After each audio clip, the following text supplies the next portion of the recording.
മൂന്നാമതായി ഇന്ന് mellow drama റൗണ്ടിൽ പെർഫോം ചെയ്യാൻ വന്നത് നമ്മുടെ ടണൽ ടീമായിരുന്നു.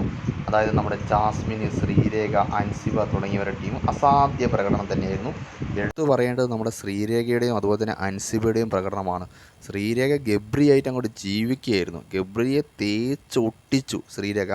അതിനുള്ള എല്ലാ സപ്പോർട്ടും ജാസ്മിൻ പിന്നിൽ നിന്ന് നൽകുകയും കൂടി ചെയ്തതോടെ ഗബ്രി അങ്ങോട്ട് ഇല്ലാണ്ടായി. അത്ര അസാധ്യമായിട്ട് ശ്രീരേഖ പെർഫോം ചെയ്തു. അതുപോലെ തന്നെ നമ്മുടെ ജാൻമണി ആയിട്ടുള്ള അൻസിബയുടെ പെർഫോമൻസും അസാധ്യമായിരുന്നു. നല്ല രീതിയിൽ അൻസിബ അത് ചെയ്തു. ജാസ്മിനായിട്ട് തന്നെയാണ് വന്നത്. നല്ല രീതിയിലുള്ള പെർഫോമൻസ് ജാസ്മിൻ്റെ ഭാഗത്തു നിന്നുണ്ടായിരുന്നു. ഒന്നാം സ്ഥാനം നേടി വിജയിച്ചതും ഇതേ ടീം തന്നെയാണ്. അതുകൊണ്ട് തന്നെ ഏറ്റവും മികച്ച നല്ല രീതിയിൽ അവർ പെർഫോമൻസ് ചെയ്തു. എല്ലാ കാര്യങ്ങളും നല്ല രീതിയിൽ ഉൾക്കൊള്ളിച്ചു അവർ ചെയ്തു. വളരെ മനോഹരമായി ചിരിക്കാൻ പറ്റിയ എല്ലാ കണ്ടൻറ്റും ഉണ്ടായിരുന്നു. ഹൗസിനുള്ളിൽ നടക്കുന്ന എല്ലാ കാര്യങ്ങളും. അതുപോലെ തന്നെ ജാസ്മിനെയും ഗബ്രീനെയും അവർ തന്നെ അതിനകത്ത് നല്ല രീതിയിൽ കളിയാക്കുന്നുണ്ട്. അതും എടുത്തു പറയേണ്ട ഒരു കാര്യം തന്നെയാണ്. എങ്ങനെ നോക്കിയാലും ഒരു നല്ല പരിപാടി തന്നെയായിരുന്നു.